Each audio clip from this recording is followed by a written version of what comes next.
Pronto. Boa noite a todas, todos e todos. Estamos numa nova reunião do Núcleo de Estudos Psicanálise e Gênero Judith Butler e hoje nós vamos falar sobre a clínica da transgeracionalidade. É um assunto bem interessante.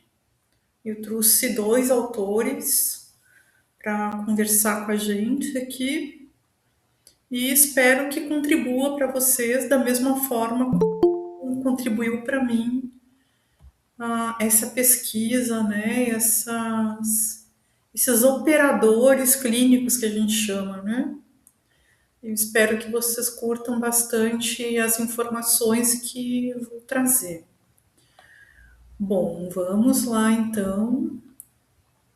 A clínica da transgeracionalidade.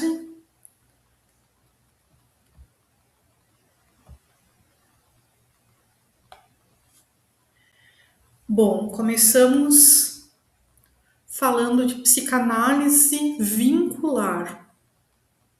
O que é isso, né, gente? O que vem a ser psicanálise vincular?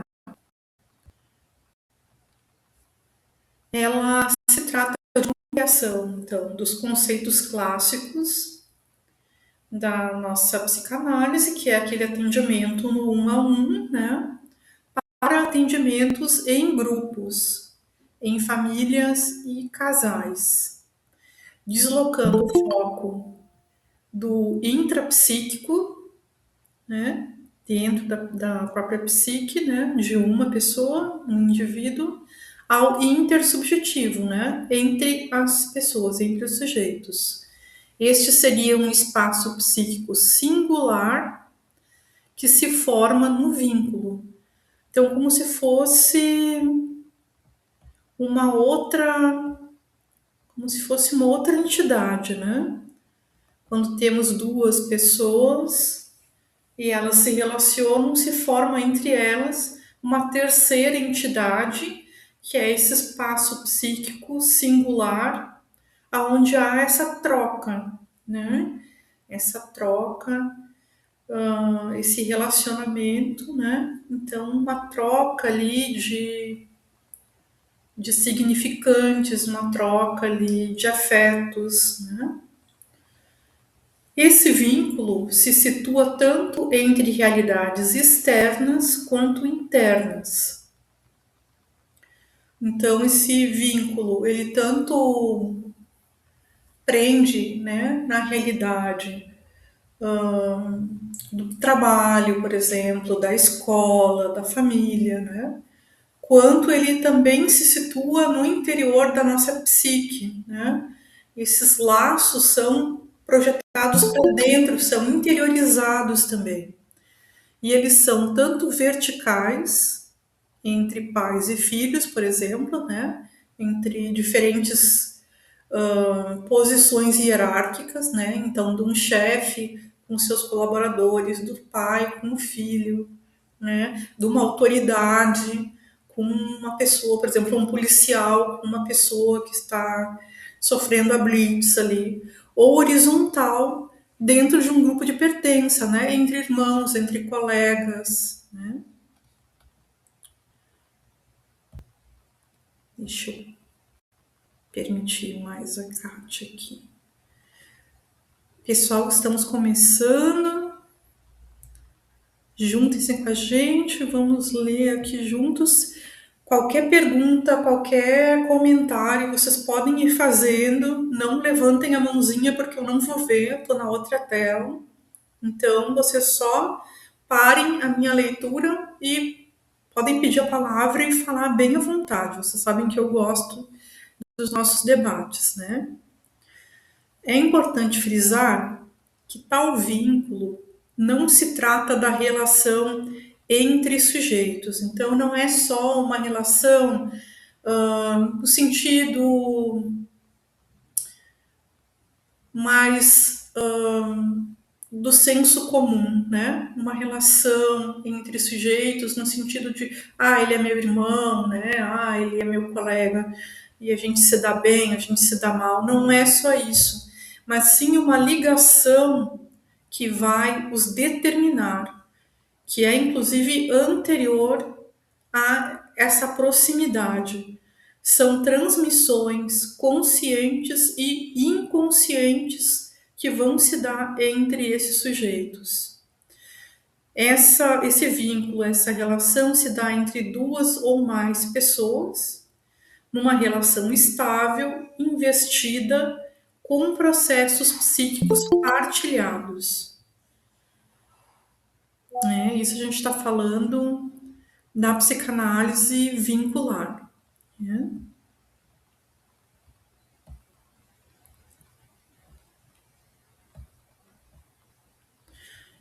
Esse autor, o Puget, ele vai afirmar que o psiquismo, achei uma frase muito boa, é um sistema aberto em constante movimento que emerge de continuidades e descontinuidades entre as dimensões intrasubjetivas, ou seja, dentro do sujeito, né?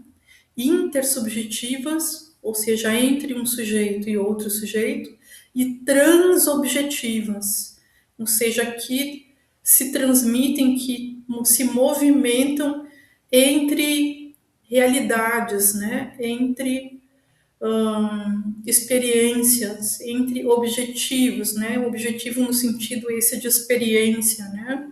De vida.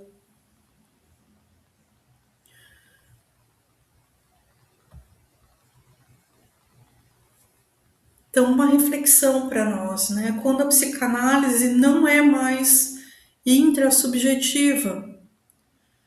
Então, que operadores, né, esses textos trazem para se pensar o sujeito a partir de sua história e da história dos que vieram antes e deixaram algo neles pelo caminho.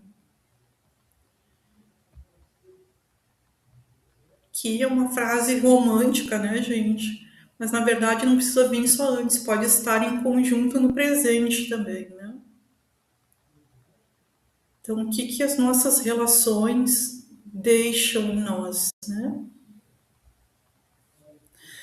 E eles entram com um conceito que parece muito bonito, assim, o nome, né? Famílias sagradas.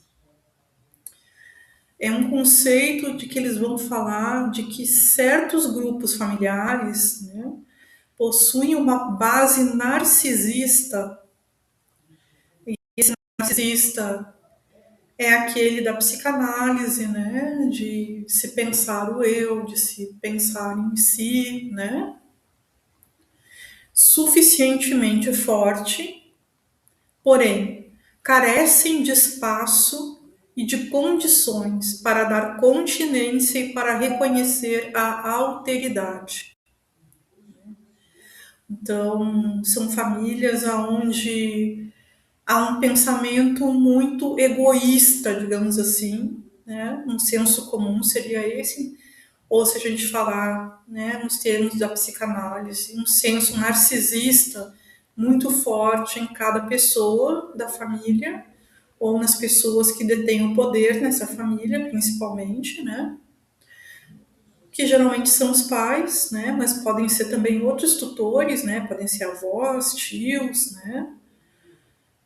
E essas pessoas que deveriam, né, dar espaço, né, dar apoio a que o outro se manifeste, o outro esse, geralmente a criança, mas pode ser também o esposo, a esposa, né? Há um abafamento, né, dessa alteridade. Dentre essas famílias estão as famílias sagradas, né, regidas por uma ordem materna toda poderosa, enquanto o pai é colocado como acessório. Então daí vocês veem que é uma alusão, né, à família sagrada da Maria, do José e do Jesus, né, onde a mãe é essa figura, né, relevante e o pai mal aparece. O pai sai daquele nome do pai que a gente está acostumado a falar em Lacan, né? O pai tem pouca existência como articulador da família. Desse modo, as gerações não conseguem se diferenciar. Olha só, não há um crescimento, uma diferenciação, uma alteridade. Os sujeitos quedam sem limites próprios. Falta contorno na pessoa, né? Falta essa pessoa se entender como um sujeito diferenciado daquela estrutura familiar. E tudo que vem de fora ou é novo traz uma angústia enlouquecedora. Eu achei isso aqui muito interessante para a nossa clínica, para entender, né, algumas subjetividades que chegam à clínica assim, né?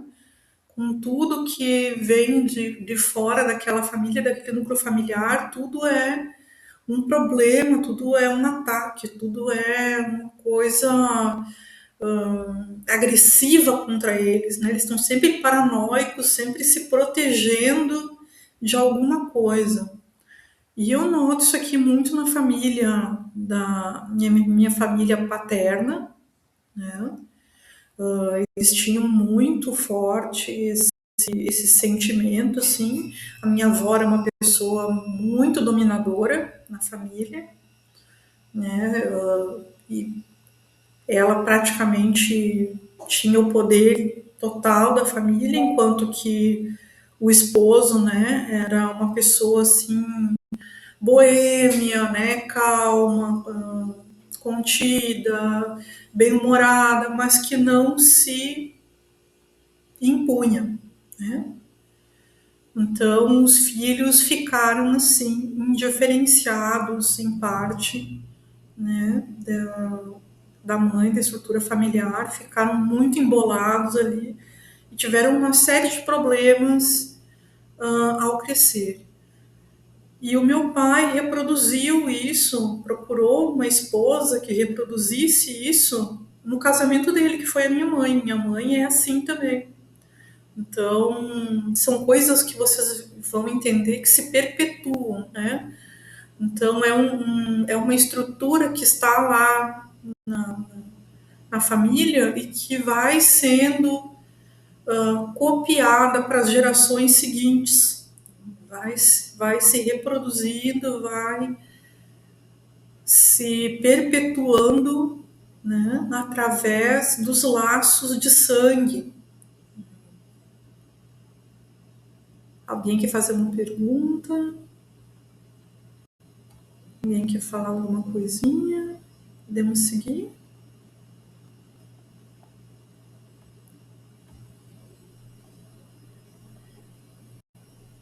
Outro elemento para a nossa clínica, né, é o que eles chamam de telescopagem geracional, que foi proposta por Feinberg, onde ele diz que um ascendente, né, um dos nossos antepassados, fica impresso na psique do descendente, né, daquele que veio depois, daquele que descendeu. E esse descendente ele é narcisicamente escolhido, né, para continuar, digamos assim, aquela linhagem psíquica.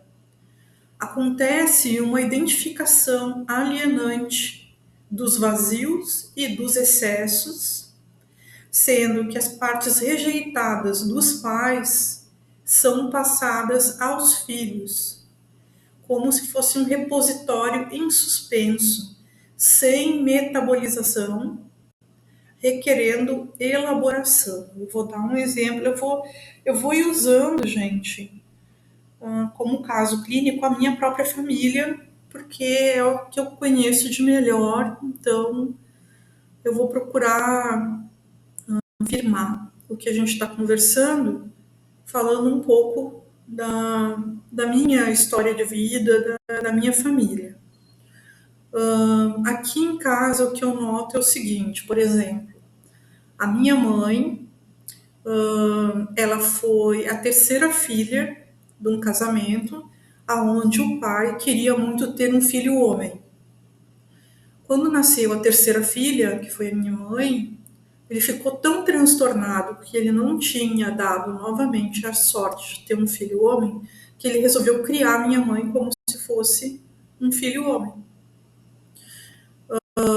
tratando ela como um menino, vestindo ela como um menino, ensinando coisas que ele gostaria que um filho homem dele tivesse, como ler livros de filosofia, de política, de história, e debater com ele esses assuntos, ir para o tênis juntos, enfim, apresentava a minha mãe como se fosse um menino, né, o filho dele, para os amigos.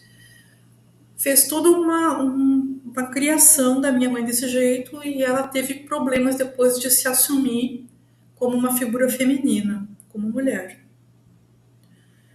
Eu noto que isso nunca ficou bem sedimentado na minha mãe. É uma coisa da qual ela fala, mas que ela não elabora, ela não diz no que isso deu nela, ela se percebe assim, olha, por causa disso eu tenho tal e tal comportamento, ela não toca nesse assunto, né? Então é uma parte dela que quando ela fala, ela ao mesmo tempo rejeita. E essa parte dela, esse ser nascido mulher, mas que se identifica de uma certa forma como homem, acabou caindo para mim. Então, eu acredito que grande parte dessa telescopagem que aconteceu entre nós duas foi o que me promoveu o meu comportamento não binário, minha identidade não binária. Esse repositório, né, de experiências e sensações e pensamentos e significantes que para minha mãe são extremamente conflituosos, são difíceis, não foram metabolizados, né, não foram digeridos, elaborados. Né? E ela passou esse bruto para mim. E eu, como criança, como bebê, absorvi isso e ficou em mim. Né? Então é nesse tom a telescopagem, né? É algo que acontece com alguém anterior da família e essa pessoa não elabora isso e passa esse bruto adiante para os filhos, né? Para um ou mais filhos. Paty, Fala, querida. essa tua explanação da família faz pensar assim que o excesso, que no caso esse teu avô teve, né? Uhum, E o excesso de desejo dele e a falta de desejo da tua mãe, né? Digamos assim, né? De ficar numa opção. Então, são dois extremos, né? De excessos, digamos assim, né? uhum, Que sim, tem que ser suficiente a coisa, né? E não um excedente, né? Nem para cima, nem para baixo, digamos assim, né? Nem é, pela falta exagerada, nem pelo excesso, né? sim, sim. Esses exageros a gente vai ver mais tarde como eles se repetem nessa história da transgeracionalidade, como tem bastante Sim. quem estuda. Inclusive, essa questão que você tinha comentado antes sobre uma família narcísica, né? Uhum, Hoje a gente tem muitos exemplos disso, né? Às vezes são famílias de três, quatro filhos, parece que a mãe escolhe um para ser aquele o transmissor daquilo, né? O transmissor daquela sensação que ela ainda não conseguiu se satisfazer, ocupa, pega aquele filho, aquele falo dela, uhum, transforma nisso também, né? sim, sim. Eu achei o tema muito interessante, mas é um tema dolorido, sim, porque a gente vai lendo, né, e vai encaixando ali coisas do nosso passado, né, e vai se dando conta, puxa, né, mas tem aqui, tem ali, né, alguma coisa pelo qual eu passei e tal. Agora a gente vai falar de três operadores, né? Vamos falar de transmissão, trauma e incesto emocional. A transmissão, então, entre as gerações, ela pode ser tanto intergeracional, que é o nome dado quando existe uma diferenciação entre as pessoas, quando há um processamento do passado, né, integrando o passado com o presente, ou seja, saudável, né? Então, essa transmissão é intergeracional, ou ela é transgeracional, quando esse conteúdo não se integra, se depositando de uma forma bruta, não digerida, sem elaboração, sem contornos simbólicos. Então, aqui, como é importante, né, gente? Todo pai, toda mãe deveria fazer um pouquinho de análise ou algo parecido, né? Se preparar para ter os filhos, rever coisas, né? Elaborar, seja com um analista, seja sozinho, seja usando outros meios, né? Outras terapias, mas elaborar os seus traumas, elaborar o seu passado. Porque se você não elabora, isso fica, isso não se integra e isso passa de uma forma muito bruta, muito não lapidada, né? E não consegue se integrar de uma forma harmônica, mas vai causar um prejuízo ali na frente. Estas lacunas da transmissão, né, de sentido, principalmente são formadas pela vergonha. Então, muitas vezes, né, quando há uma dificuldade, né, de passar experiências, né, de se passar vivências de uma pessoa a outra, né, essa lacuna é porque é algo que está ali naquele passado da outra pessoa carrega um grau de vergonha, né? Então, essa pessoa fica impedida de transmitir à frente a sua experiência para seus filhos, né? Para seus netos. E os filhos também ficam impedidos de falar com os pais por causa da vergonha, né? É a vergonha, normalmente, o que causa a falta de comunicação entre pais e filhos, no sentido de transmitir a história de vida, né? Transmitir, a gente chama de conselhos, né? E de história de vida mesmo, né?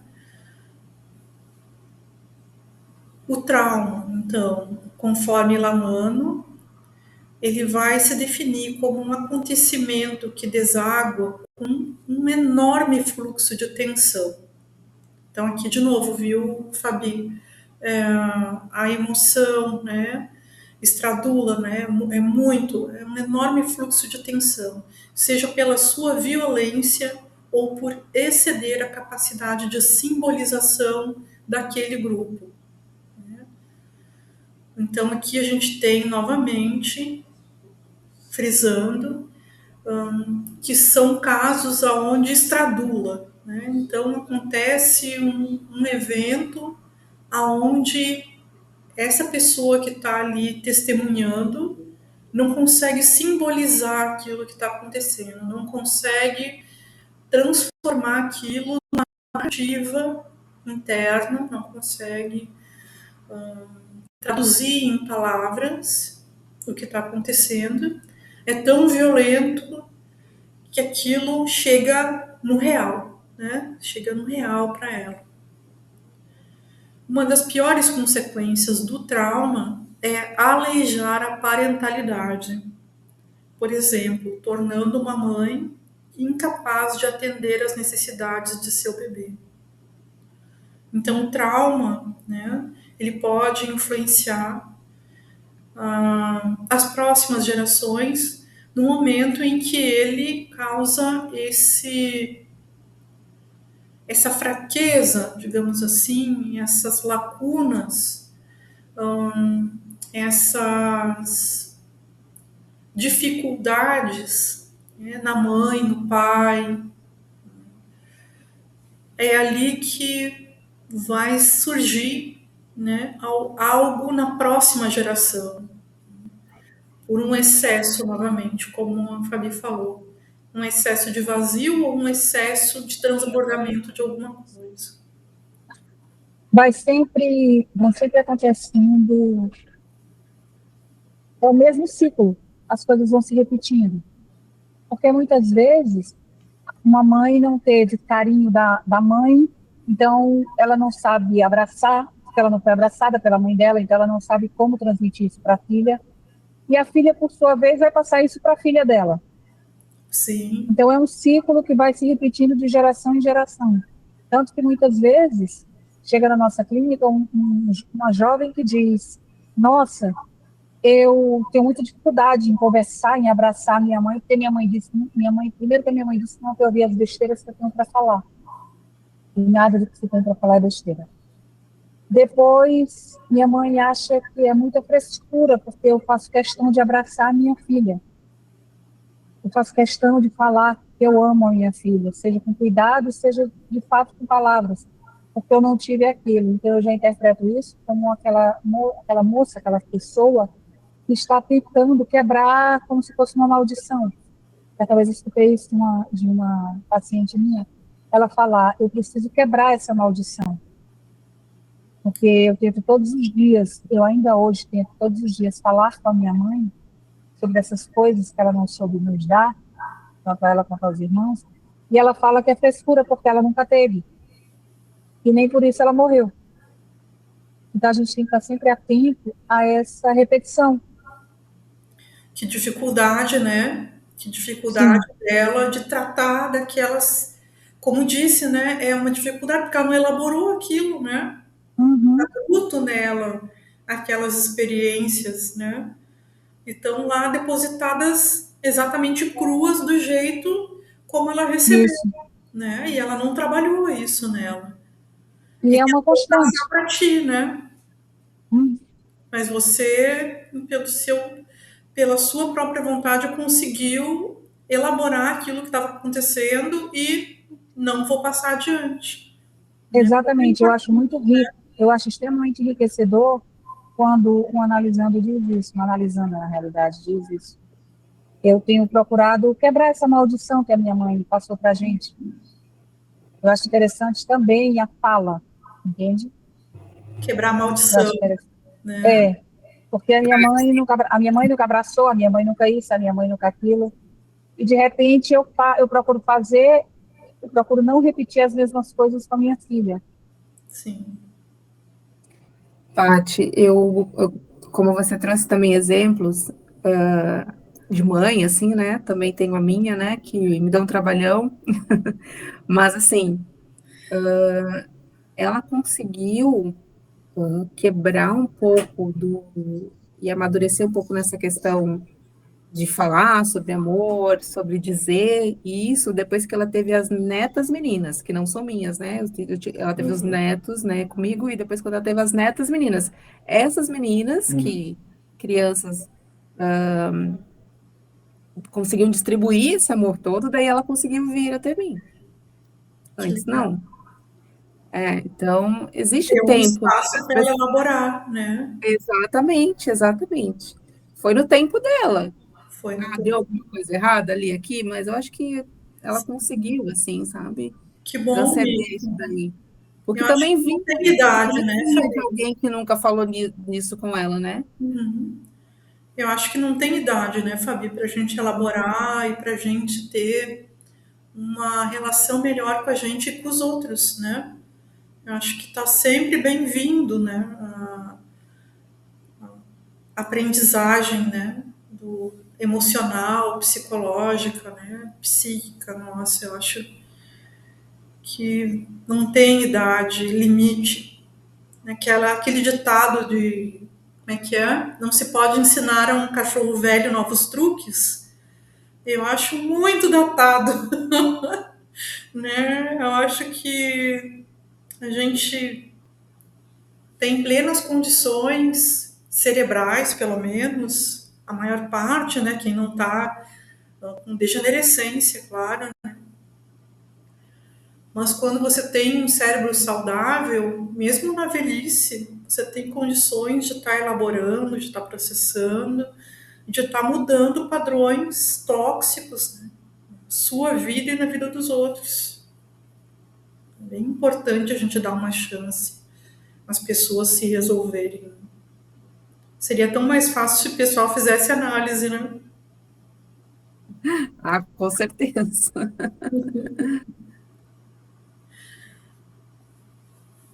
E o tal do incesto emocional, gente. Neste, o filho não é suporte para o adulto, mas seu alvo, onde ele descarregará toda a sua raiva e frustração. Isso aqui me remeteu muito à minha infância, assim, a minha mãe tinha muitos problemas, ela nos criou praticamente sozinha, porque meu pai viajava muito, estava sempre fora a trabalho, engenheiro civil, então ele ficava cuidando das obras em outros estados, e a mãe tinha que tocar a casa, cuidar dos filhos, trabalhar fora, tudo isso sozinha. E a forma dela lidar com todas as frustrações dela era justamente descarregar essa raiva em mim. Então, existe, né, uma relação de incesto emocional que não é só quando se escolhe se apaixonar pela pessoa e abusar emocionalmente dessa pessoa, nesse sentido de seduzir e tal, mas também esse tipo de incesto emocional que é o de servir de lixo para outra pessoa, né? Então, tudo que dá de errado no dia da pessoa, a pessoa não sabe como lidar com isso, não sabe elaborar isso, usa algum dos filhos como bode expiatório, né? Então, joga tudo ali, dá uma briga, bota de castigo e pronto, resolveu, né? Então, é um mecanismo bem cruel, né? Que pode acontecer nas famílias e pode estar aí As filhas, vendo na clínica, né? as filhas meninas, principalmente, né? Até em relação ao trabalho doméstico, Sim, sim, muito. tem muito, tem muito. Eu uma amiga de infância que ela tinha que escovar entre azulejos ali no rejunte com escova de dente Nossa Senhora. para ficar satisfatória para essa mãe que realmente era uma mãe realmente com muito sofrimento, né, com um pai violento, digamos assim. E ela, essa menina, a única filha, então existem vários tipos, né, de dessa violência, né, vindo, né. Aham. Era o exagero, né? Não era uma coisa coparticipativa, digamos assim, que as meninas aprendem, enfim. Sim, Era sim. bem. Puxa, que relato, né? Gratia, se tu quiser conversar a qualquer momento enquanto eu estiver lendo, pode só, boa noite, querida, pode só entrar no meio do assunto e puxar a conversa, tá? Porque eu não vou ver vocês levantar mãozinhas aqui, então podem me interromper que a gente para um pouquinho e conversa. Ok, obrigado. Boa noite a todos. Boa Prazer estar. noite, que bom que você está aqui. Legal. Vamos falar de um conceito bem interessante que esse autor, Almeida, nos traz, que é o absoluto. O que é esse absoluto, né? Ele seria caracterizado por representações, olha o nome, né? Sobreinvestidas, ou seja, com muito. De novo, né? É aquilo que a Fabi falou, é sempre um extremo. Representações sobreinvestidas de ódio e horror, tais como as que se seguem: ser abandonado, desamparado, rejeitado, fracassado, não amado, para sempre sem lugar no mundo, sofredor ao infinito, amaldiçoado ad eterno. Vejam que é uma coisa bem dramática, né? Essa autora compara, né, esse absoluto à nulidade, inclusive de realização de desejo. Não consegue, né?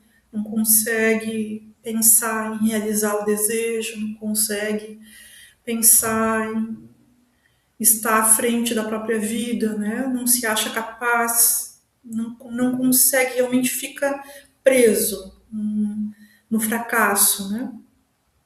Mas também, ao contrário, olha só, como forma de defesa a esse sentimento de nulidade, se acha também, às vezes, fenomenal, o melhor do mundo numa função, estar a anos-luz de alguém. Assim, é um conflito de identidade que vai da grandiosidade à insignificância. Esse é o absoluto.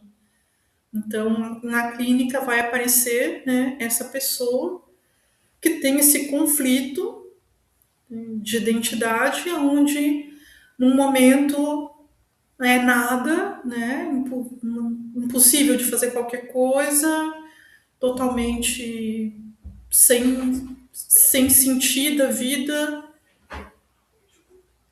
Mamãe já botei para dormir. Tá? E do outro lado, de repente, é a última bolachinha do pacote, né? Como a gente fala. É a pessoa mais hábil, a melhor, a pica das galáxias, como o pessoal fala, né? E da onde vem isso, gente? Da onde vem esse estilo de identidade que ela denomina de absoluto?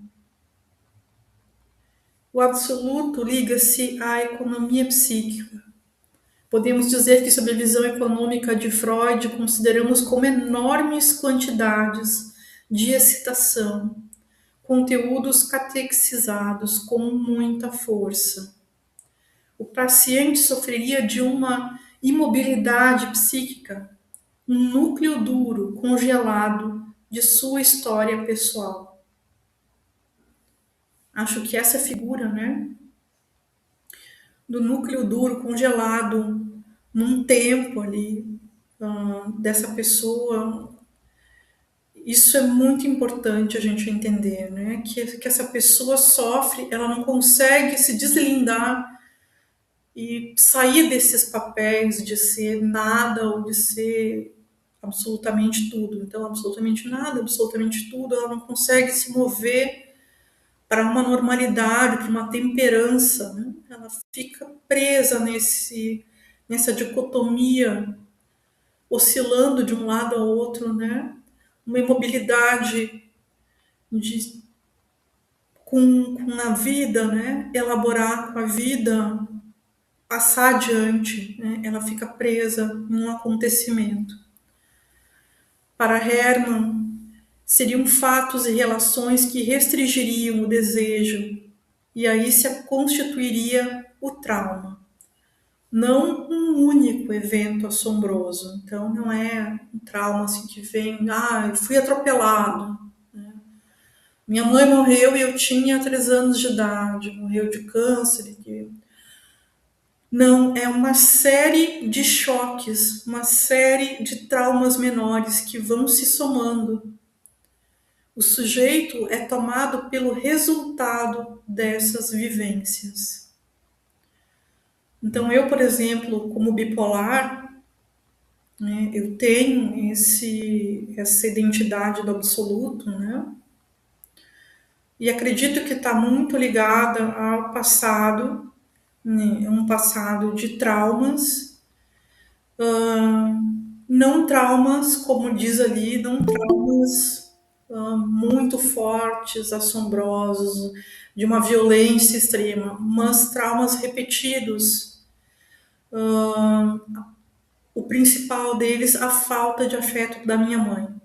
Então, essa falta de afeto durante a minha infância foi marcando de tal forma que desenvolveu esse núcleo duro da minha personalidade, congelada nesse momento de não sou nada, porque minha mãe não me ama, então não sou nada, mas ao mesmo tempo eu tenho que ser tudo para que ela um dia venha me amar. Então, tem congelado, né, nesse sofrimento, nessa imobilidade psíquica de nada ou tudo, né?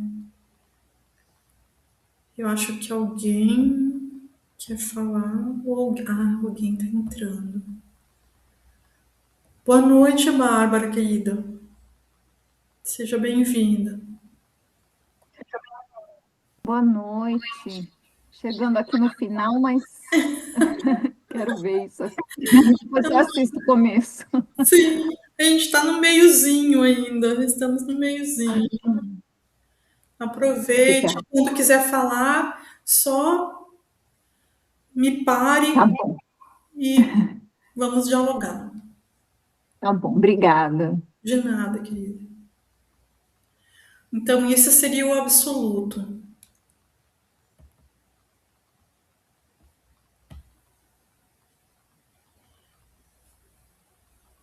Uma pequena pausa para a gente pensar nessas coisas, né? A nossa história, então, é o rememorar e o entrelaçar de muitas histórias. Como o outro, na figura de familiares e outras relações vinculares, nos marcam e tecem uma rede complexa que nos marca as profundezas da psique, nos marca lá no nosso inconsciente, né? Quanta coisa que não foi elaborada e que passa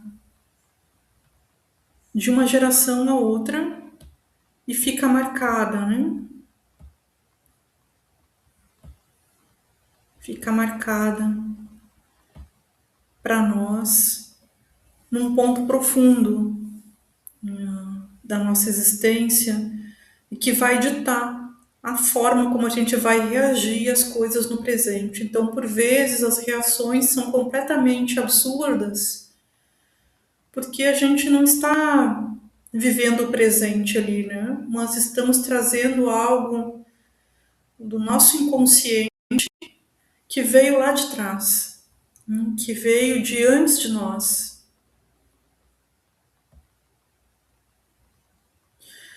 Vamos falar um pouquinho sobre desamparo, identificação e o legado. Levi, então, vai afirmar que no trauma se dão experiências tão violentas, tão intrusivas, que promovem tal desamparo que não se consegue traduzir essa experiência. Não se consegue simbolizar, como diria Lacan. Produzindo, então, várias perturbações na psique. Falando de identificação, Freud dirá que a identificação molda o ego da pessoa, seguindo um modelo admirado por essa pessoa. Já Lacan dirá, no estádio do espelho, em que todos nós assumimos uma imagem especular, antes de nos identificarmos com o outro alguém. Então, aqui tem dois momentos, né? Freud vai falar da identificação, ele fala muito da identificação ali no complexo de Édipo, né? Que a gente se apaixona pelos nossos pais, né? E por alguns outros modelos também ao longo, né, da nossa infância. E a gente vai buscar chegar a isso, né, de alguma forma, ir naquele caminho para chegar naquela identidade do outro que nos fascina, que nos maravilha. E Lacan vai dizer que há o estádio de espelho anterior a isso, onde nós vamos assumir a nossa própria imagem, né, no espelho, né? Então nos vemos e reconhecemos o nosso corpo, as nossas partes todas, que se tornam unidas, se tornam um contorno próprio, né? Nos tornamos daí um indivíduo. Essa palavra não, a psicanálise não gosta muito, prefere falar de sujeito, mas vamos falar de indivíduo no momento em que a gente reúne esses caquinhos, né? Se torna um indivíduo antes de nos identificarmos, né? Então, antes de mais nada, nos identificamos nós com nós mesmos, né? Narcisicamente, a gente constrói uma imagem nossa. E depois a gente está aberto a buscar essa imagem em outras pessoas, nos identificarmos. Nós acabamos vivendo como os nossos, né? Aqueles acidentes traumáticos de nossos pais ou avós, pois eles nos legam, né, essas vivências, traços de quem são, representações de objetos internos, e assim tanto nos estruturam quanto também nos desorganizam.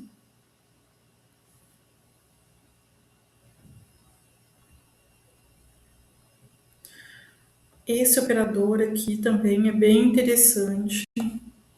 Possivelmente vocês já viram em várias ocasiões, em filmes e na vida e na família, etc. Se chama contra-identificação.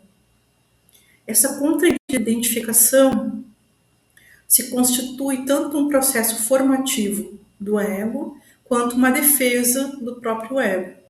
O sujeito se contra-identifica, ou seja, quer ser o contrário daquilo que está vendo, né, daquilo que está absorvendo, com aquilo que odeia nas figuras parentais, aquilo que o fez sofrer. E este movimento contribuirá para a realização de seu desejo na maturidade. Então, é aquele filho que sai justamente o oposto do pai, né? E daí a gente fica pensando, né? Meu Deus, mas o fulaninho é tão diferente, né? Parece que ele faz tudo ao contrário do que o pai dele quer, do que o pai dele é. Esse não saiu que nem a família, saiu muito diferente. É uma ovelha negra, né? E isso é muito engraçado, porque há um movimento de pêndulo, né? Então, o pai foi para um lado, o filho vai e joga para o outro completo, né? Neste fenômeno, o filho constrói sua identidade opondo-se aos pais e, por conseguinte, provavelmente produzirá em sua descendência essas mesmas características odiadas. Então, por isso que às vezes, né, falam, mas ele parece tanto com o avô. Não parece com o pai, parece com o avô, né? Por quê? Justamente por causa dessa movimentação psíquica, né? Esse jogo de pêndulo de um lado ao outro. Quando há esse extremismo, há a procura do lado oposto. E eu vejo isso aqui muito no meu exemplo, que eu vou trazer para vocês de novo, na figura dos meus pais, por exemplo, como eles eram muito preocupados com o dinheiro e com a profissão. Então, meu pai saía de casa para ir trabalhar nas obras, né, nas grandes obras de infraestrutura que a empresa chamava ele para ir. E ele me dizia, né, o pai precisa fazer isso para vocês terem tudo de melhor para vocês e tarará. E eu pedia, pai, não vai, fica, não sei o quê. Criança pequena, né? Fica, eu tenho saudade, não sei o quê. O pai dizia, não, tem que trabalhar, não sei o quê. Eu tenho que ganhar dinheiro para sustentar vocês. E a minha mãe dava apoio a esse pensamento do meu pai, né? E tentava me explicar, dizia, não faça assim com teu pai, tá? Ele vai ficar triste, deixa, ele tem que trabalhar, não sei o quê. E quando eu cresci e fui ter o meu filho, né, eu tive um dos meus empregos que foi como bancária, eu tive propostas interessantes de trabalho em Brasília. Me propuseram isso, só que como é que eu ia ir para Brasília com um filho, né? Lá o custo de vida é muito grande, o salário não seria tão grande assim, ia ser bem complicado.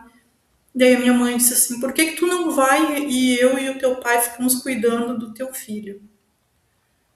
E eu fiquei furiosa, assim, irritadíssima, porque, enfim, eu não ia fazer com o meu filho o que fizeram comigo. Então, há esse contraponto. Eu sou uma pessoa, enquanto os meus pais estão dentro daquela ideia da burguesia, do capitalismo e tal, eu saí justamente ao contrário. Eu odeio tudo isso, odeio esse negócio de dinheiro, esse negócio de capital, eu tenho pavor de todas esses significantes, né?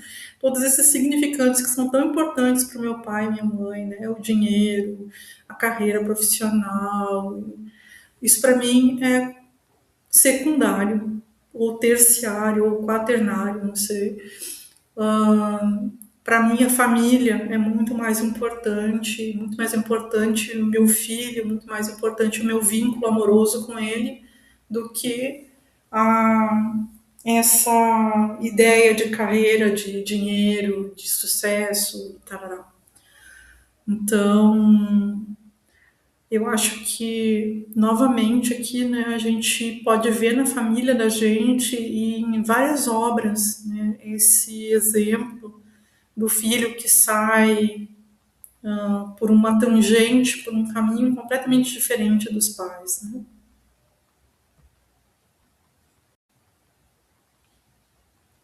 Estamos chegando no finalzinho da nossa apresentação. O grupo familiar e a figura contralateral. O que vem a ser isso, né? No grupo familiar ocorre a permeabilidade, que palavra bonita, né? Permeabilidade de objetos psíquicos e seus vínculos da geração anterior para a mais nova. Permeabilidade, né? Como um tecido por onde a água passa, né? Então, essas vivências, esses sentimentos, esses pensamentos passam através da história de pais para filhos, né? Acontece uma permeabilidade de objetos psíquicos da geração anterior para a mais nova, ao reforço do recalcamento, à supressão dos afetos, um estímulo à renúncia pulsional, ocorrendo um posicionamento do novo membro nas fronteiras dos desejos interditos e ideais do grupo. Então, quem não viveu isso, né? Quem não viveu na sua infância, o pai e a mãe desejam que você seja tal coisa, né? Ai, pai, eu não queria tanto que tu fosse, sei lá, arquiteto, médico. Ai, queria que tu casasse com um homem assim, assim, assim. Ai, queria que tu fosse ter uma vida acadêmica como eu não tive. Enfim, né? É tão fácil perceber, né, nos nossos próprios exemplos de vida, o quanto a família despeja sobre as crianças, né, todo tipo de desejo, todo tipo de interdito, né, de não pode tal coisa, né, não deve, não é legal, se você fizer tal coisa, você, né, vai ser mal, você vai ser errado, você, enfim, né? Mas nem tudo está perdido. Pode haver uma figura que eles chamam de contralateral a esse esquema familiar. O que é uma pessoa que é uma figura contralateral? É uma pessoa que, apesar de todo o trauma que está sendo passado pela família para aquela criança, é uma pessoa que investe amor nessa criança. Né? Uma pessoa que está ali salvando, digamos assim, algo dessa criança. Né? Na minha história de vida, essa figura contralateral foi a minha Dinda paterna, a minha tia paterna. Ela me deu uma quantidade de amor, de atenção, que foi imprescindível para que eu me tornasse uma pessoa minimamente funcional e centrada, né? Eu acho que foi graças a esse carinho que ela investiu em mim, né? Essa atenção, esse cuidado. Então, é importante a gente ouvir, né, e descobrir se essa pessoa teve essa figura contralateral, quem foi, porque é um apoio interessante para a terapia, né? Saber dessa pessoa e entender a relação dessa pessoa com aquele sujeito que antes era uma criança, né, que estava nessa relação traumática, nessa relação de abuso, né? E por último, a figura da guardiã. Apesar do nome, não é positivo. Racamier vai dizer que guardiã é uma figura materna na família, que pode ser tanto saudável quanto patológica, sendo que as figuras patológicas são mais comuns. Entre as versões patológicas da guardiã, chama atenção aquela que abdica da sua identidade de mulher ou aquela que é muito controladora, que briga com os filhos para que eles se enquadrem em suas expectativas. Geralmente, metas que ela própria, enquanto mulher, não chegou a realizar. Então, aqui também tem muitos filmes que retratam, né, essa figura da mulher amargurada, né, aquela mulher, às vezes viúva, né, amargurada, que frustrada, que tem uma relação péssima com as pessoas na família, que tem uma relação de tentativa de controle, né, dos filhos, para que eles cumpram papéis, né, que ela sonha. Então, na minha história de vida, a minha mãe, por exemplo, foi uma pessoa que se frustrou muito porque ela abdicou de uma carreira acadêmica, ela era licenciada de física, né, licenciada em física, química, matemática, né, ciências exatas, e era um expoente dentro da universidade nesse curso, nessa graduação, né? Os professores queriam muito que ela continuasse na universidade e que fosse mais adiante uma das docentes do curso, começasse a trabalhar na universidade, dando aulas e pesquisando, né? Mas a minha mãe, naquela época, estava namorando e ela resolveu que para se casar, ela teria que ter um emprego mais estável, mais calmo, mais fácil de lidar do que uma pesquisa, do que dar aulas numa faculdade, né? E ela simplesmente largou tudo, né? Se graduou, mas largou, né, a ligação que ela tinha com esses professores e foi trabalhar como professorinha de escola de primeiro e segundo grau. E foi criar a família dela, foi se casar e foi ter filhos. E isso, para a mãe, virou uma grande mácula. Ela falava para a gente incessantemente, assim, nas conversas, a respeito dessa decisão que ela fez de se sacrificar por amor ao meu pai, não sei o que, não sei o que. Então, ela não elaborou, né, essa decisão dela. E ela quis que tanto eu quanto o meu irmão seguíssemos uma carreira brilhante, uma carreira acadêmica. Me pediu, né, me pediu não, me ordenou, né, que eu cursasse um mestrado e tal. Então, teve um controle sempre, né, das minhas opções, né? E me impediu por muito tempo de ter namorado, né? Foi contra eu me casar.